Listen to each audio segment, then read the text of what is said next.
Our first set, and I'm going to do two at a time, our first set of speakers come from Perquimans County in the northeastern part of the state. In addition to their normal roles in their district, we also, as school nutrition director and principal, we also have Shirley Pelletier, who's currently the president of the School Nutrition Association of North Carolina. And we are also honored to have Jason Griffin here, the 2018 North Carolina Principal of the Year. We're glad to have them here to talk a little bit about their breakfast program.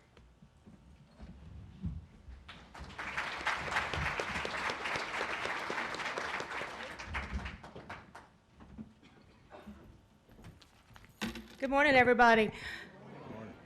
I typically say, hey, y'all. Hey. And before we talk about breakfast, I am obligated to speak about the School Nutrition Association. I am so honored to represent the 2,600 members of the association. And if you're in the room today and you're a member, please stand up.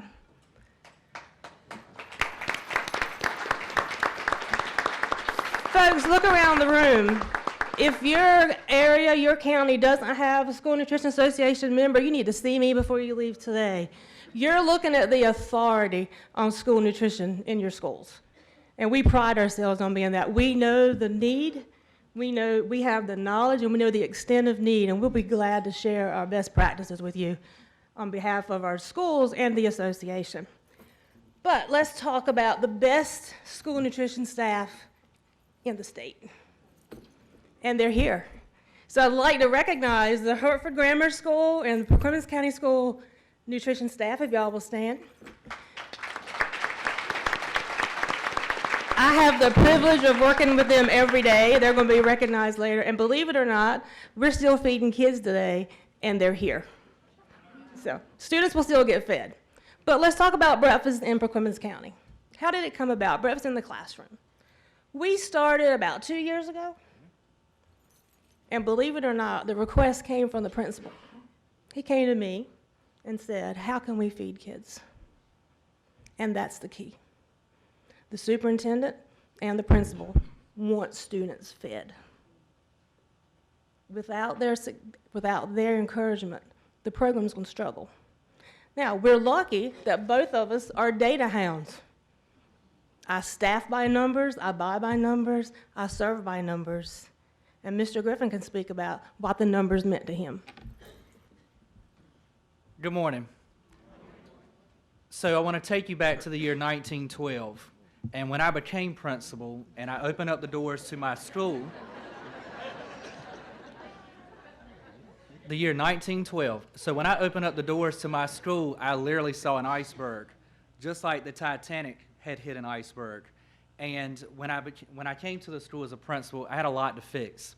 And, as Ms. Pelletier pointed out, I am someone who's really, involved in the data.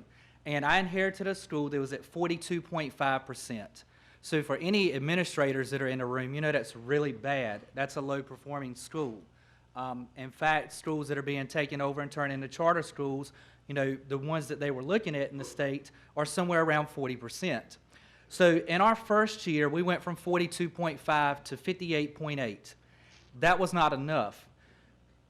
Then you insert Ms. Pelletier, and we had this idea of what can we do other than just academics to ensure that our students can perform better.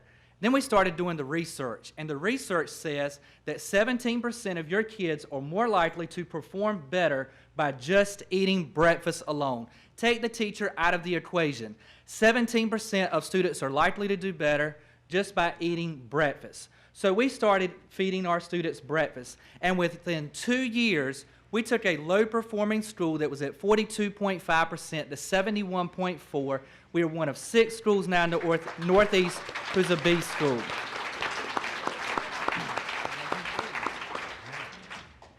So beyond the academics, we have to really start thinking about the nutrition and pushing breakfast out to our students.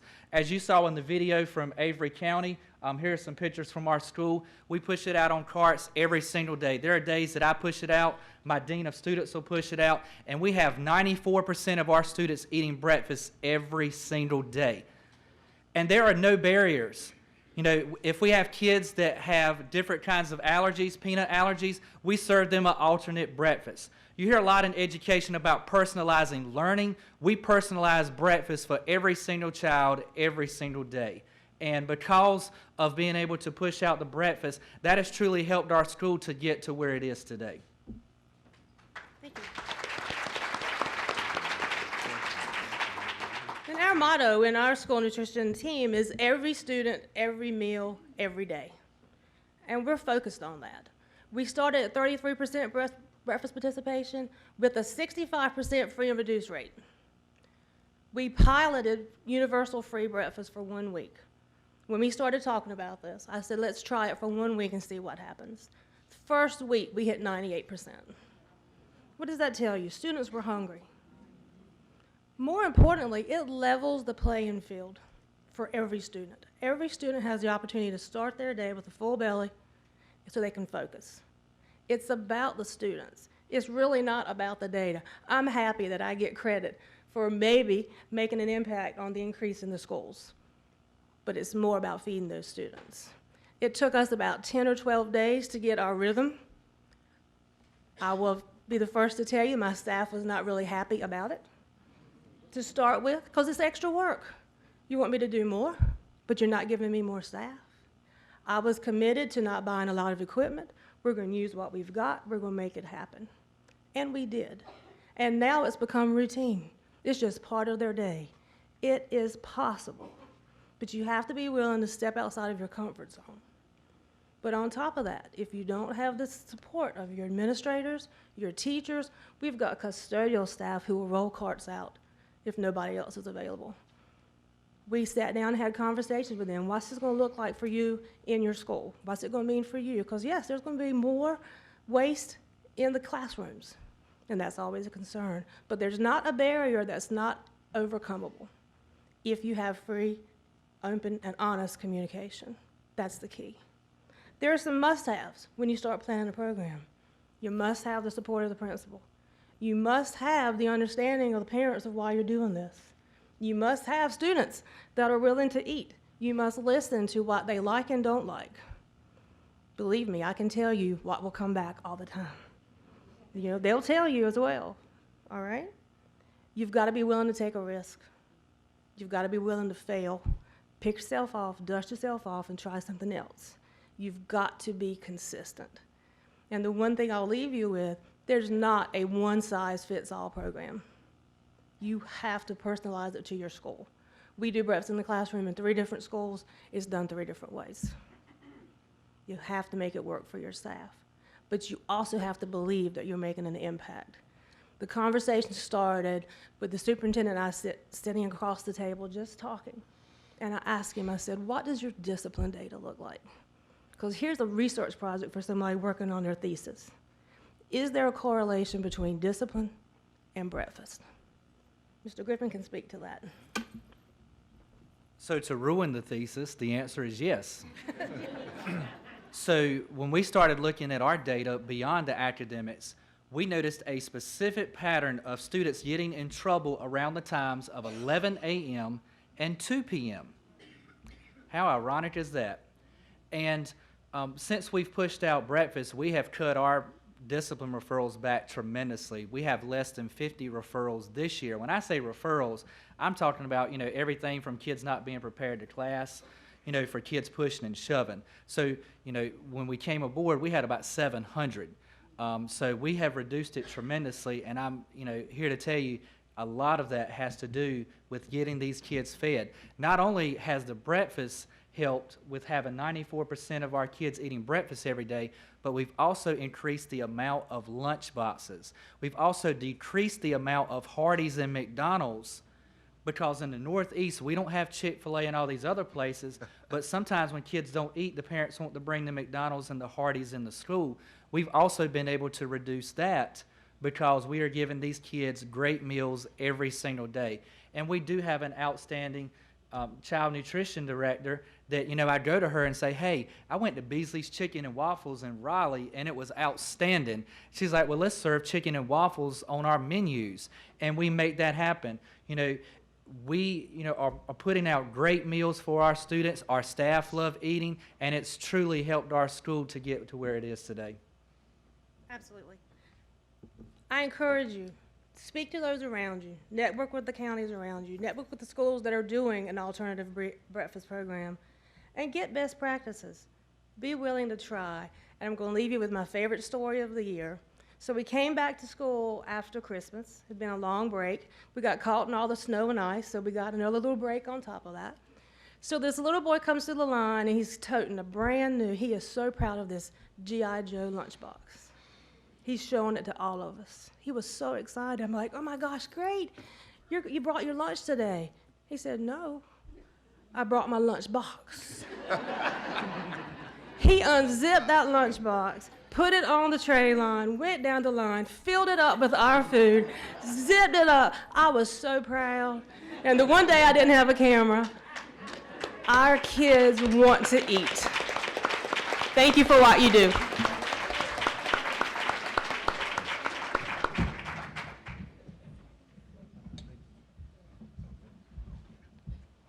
Thank y'all. And I hope y'all will be around for the day, and if anybody wants to chat with them about their best practices and what Jason has seen happening in his school, then they'll be around to talk with you.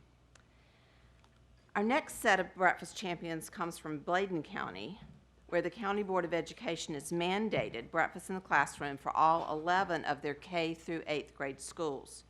Bladen has 2 winners in the School Breakfast Challenge awards that you'll see later on today. On stage with us now Dr. Robert Taylor, the superintendent, and Dr. Jason Wray, principal of East Bladen High School, and they're going to tell you their stories. We welcome you both.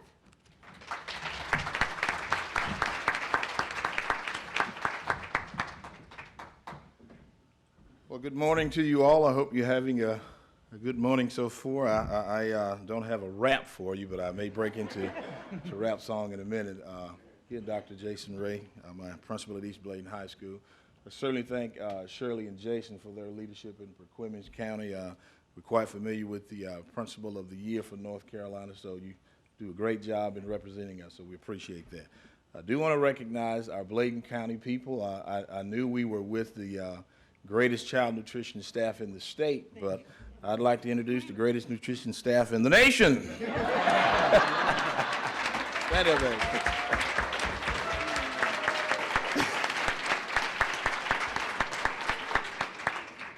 I mean everybody in the room, not just Bladen County. We're all the greatest in the nation, I'll tell you, I was on my way to Raleigh this morning, and you know the traffic can get crazy when you're coming through 440 in the Beltline, and I'll tell you, 20 minutes can be the difference of getting here and not getting here. And that reminds me of breakfast for children. That one meal that they miss in the morning could be the difference. So you've heard the statistics. I don't need to lecture to you guys about that. That is so important that we keep staff ever mindful of what nutrition means to children. A little bit about Bladen County. We're obviously a rural county in southeastern North Carolina. Bladen County is the 4th largest county geographically. The Cape Fear River splits the district down the middle, 12 schools on one side and 1 on the other. So that lets you know how challenging it can be. We're a Tier 1 county. If you know anything about income and poverty in the state, Tier 1 are those counties that are the worst. I think there are roughly 25 or 30 Tier 1 counties in the state and a number of Tier 2 counties. So we know North Carolina is a rural state, and many of you are probably from similar conditions. In my opinion, there's not much difference between Tier 1 and Tier 2. So we're all kind of in the same boat. We obviously have a high free and reduced lunch population. At one point before we went to CEP for the entire district, our lowest school was around 50%. It was Clarkton School of Discovery, but all of our schools were Title I eligible. So that lets you know that there was no difference between wealthy schools or well-to-do schools and poor schools. So that's a barrier that we continually face. So we're always concerned about the well-being of children, and nutrition for them and what that means not only for them during the school day but after they leave school. So what I would tell you is three things that I would have you to think about, which is certainly the driving force in Bladen County. Think about the barriers that you will face, the opportunities that will be there, and certainly the policy that you can create to drive change as it relates to child nutrition. So we've heard the stories about the resistance from staff. And as child nutrition folk, you understand. They want things to be straight, simple, no food, no crumbs on the floor, so I can focus on the instruction that I have. They talk about the interruption to class. There's a reluctance to do breakfast in the classroom because they think it's going to stop them from doing their work as a teacher. We have to think about it's costly for schools when we have children that are not part of a district-wide certification program, and they may not pay for lunch, but at the time you had to serve them anyway. So our schools were struggling with having to provide money for those lunches that they had to provide. So these were all of the barriers that we faced, and we obviously understand the stigma that some children face being a free and reduced lunch child. So by going to the district-wide certification, we removed that stigma, and every single child in the district has the opportunity to eat both breakfast and lunch. But when we talk about breakfast champions and breakfast in the classroom, we also saw an opportunity because we had some schools that were experiencing a tremendous amount of success. I think Elizabethtown Primary, our largest primary school with over 500 students, they were serving breakfast in the classroom. The principal was very persistent. She had an expectation of her staff that this is something that we're going to do. So that made a difference in terms of what the Board of Education was able to see. And that takes me to the policy aspect. We like to give principals the autonomy to make decisions about their school and do what's best, but sometimes you have to step in and do things that you know are in the best interest of children. And by passing a policy that says every single school in the district will serve breakfast, takes that off the table. I always like to talk about Cortez when he sailed to the New World and he burned his ships and his men were properly motivated. There's no going back. There's no going back. So what we did was to take the opportunity to share this information with the Board of Education. When you inform your board of the barriers, when you talk about the statistics of what happens to children when they don't have meals, when they can't concentrate on the work, that lets them understand that this is an opportunity that we have to affect change. We inform the board of those opportunities. We inform them of the benefits. And when they understood that this was an opportunity to affect change, that's when they made the decision that we're going to do this for all schools. I remember one of the board members said that, well, why are we leaving this up to principals to decide who eats and who doesn't eat? So you make a motion and it's second, and it was a unanimous vote by the board. And there was still the resistance from staff. But when it comes from that area, comes from your Board of Education, that is what affects the change. And the last thing that you can't forget is a quality child nutrition director. And Amy Stanley, who is our president-elect for the association the upcoming year. Amy, great job.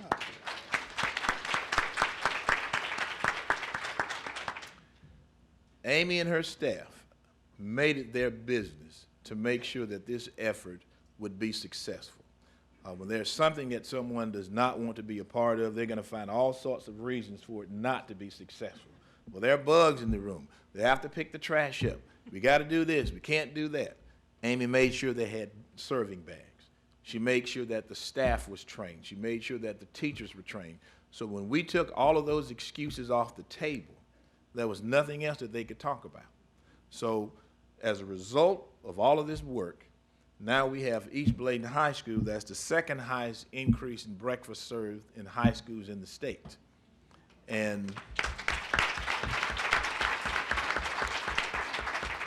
Elizabethtown Middle School is the third highest served increase in the state for middle schools. So what I'll tell you is that you have to be persistent. If there's something that you know is good for children, then you've got to be able to bring data. You've got to talk to those people that are the decision makers, the policy makers. That's how you affect change. And that is why I'm so proud of the work that Amy Stanley has done, because she continually seeks out opportunities, she continually brings the data, she continually informs not only the Board of Education, but the central office staff, the principals, teachers, about how important child nutrition is. So Dr. Wray is going to talk to you some about East Bladen High School, but I really want you to listen to the story that he tells from growing up, because I think it'll help you understand why this is so passionate to him. Dr. Wray.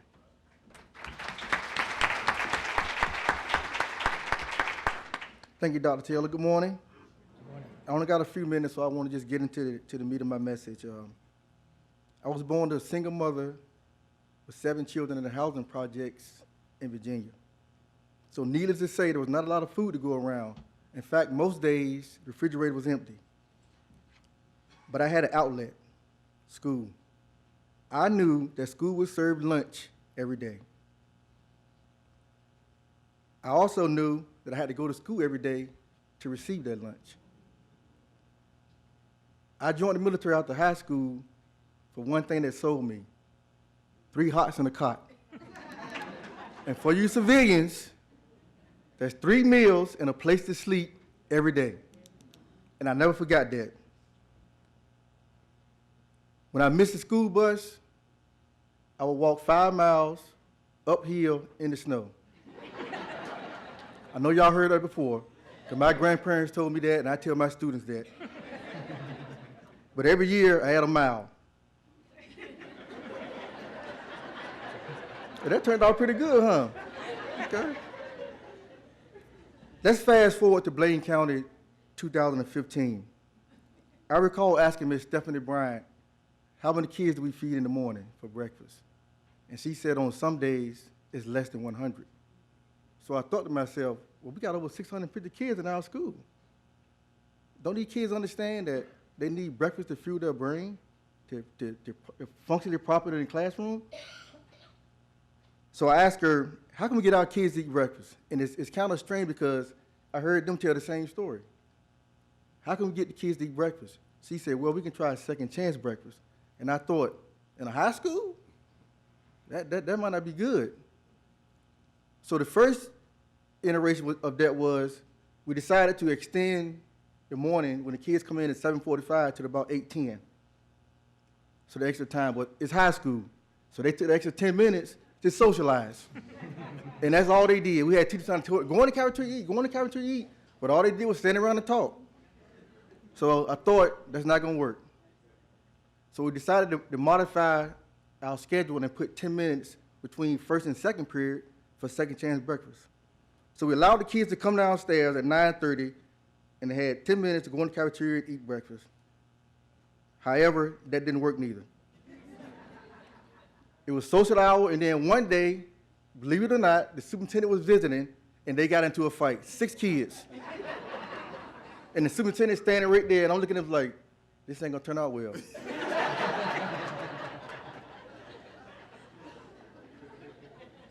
So I came across the idea of this third iteration purely by accident. One of the primary school principals told me that she allowed her kids to come in the building, get breakfast, and go to the classroom. I thought, okay. But my issue was, I know Dr. Taylor would not have been happy with students eating in class while the teacher's trying to teach. So I said, no, that's not going to work. So as Ms. Bryant came in, we had a couple of conversations. I said, why not let the teachers order breakfast, someone come down and pick it up, and take it back to the classroom? And that was our golden key, because by doing it, the students started eating breakfast. And I tell the same story because the teachers were not happy, the custodians were not happy, because they try to figure out, why do you keep trying to do all these things for these kids who don't want to eat? I said, well, because those kids are Jason Wray back in the day.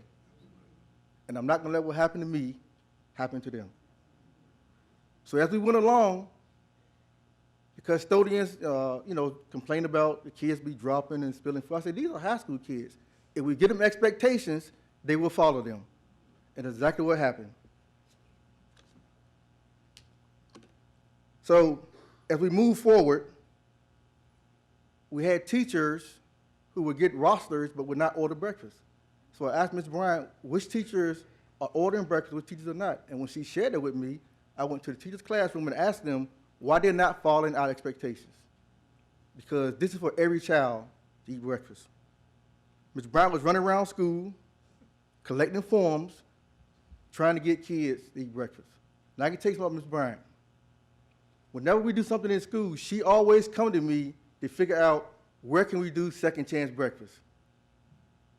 And that's something that comes from the heart. Because when I'm doing schedules and assemblies, I'm not thinking about those things. But she makes sure that her process stays in the forefront. And that's important because she could easily sat back and said, let the chips fall where they may, but she did not and she never do. But I think by doing so with the second chance breakfast, we was able to go from a low D school to a high C school. And when you show that to teachers, they can't deny it because the data speaks for itself. Eventually, we created a Google Doc online so that the teachers can go in and order their meals without Ms. Bryant having to run around school like a track meet collecting papers. But it also gave the administrator the opportunity to look on the Google Doc sheet and see which teachers did not order. And I can tell you, at this point, there were none, because they knew it was going to be a face-to-face meeting with Dr. Wray. And they didn't want that.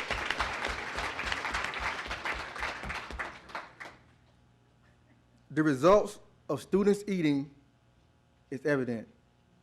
September, October, November, December, we were the highest attendance rate for the high schools in Bladen County.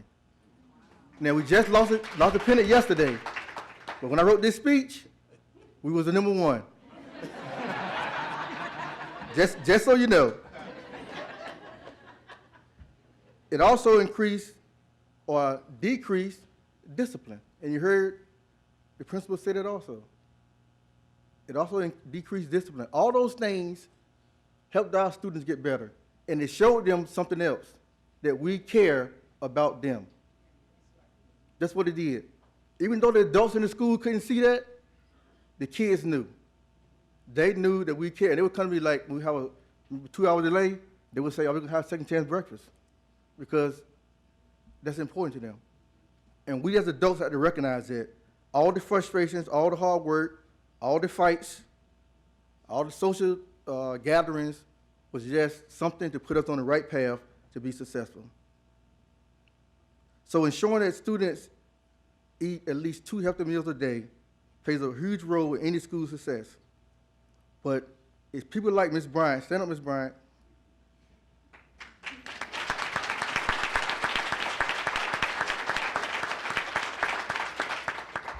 It's people like her that make these types of successes become reality. Ms. Bryant and her team worked extremely hard to ensure all our students are fed. So they are the true heroes and should be recognized for their dedication and hard work. Because without her, I would not be standing here right now. I will tell you that. All the things that she do and all the things the principal had to do outside of that, we would not be that successful had she not made her process the forefront. So I would say to you, Ms. Bryant and your team, keep up the good work and ensure that our students at East Bladen High School grow to be healthy, strong, and successful. Thank you.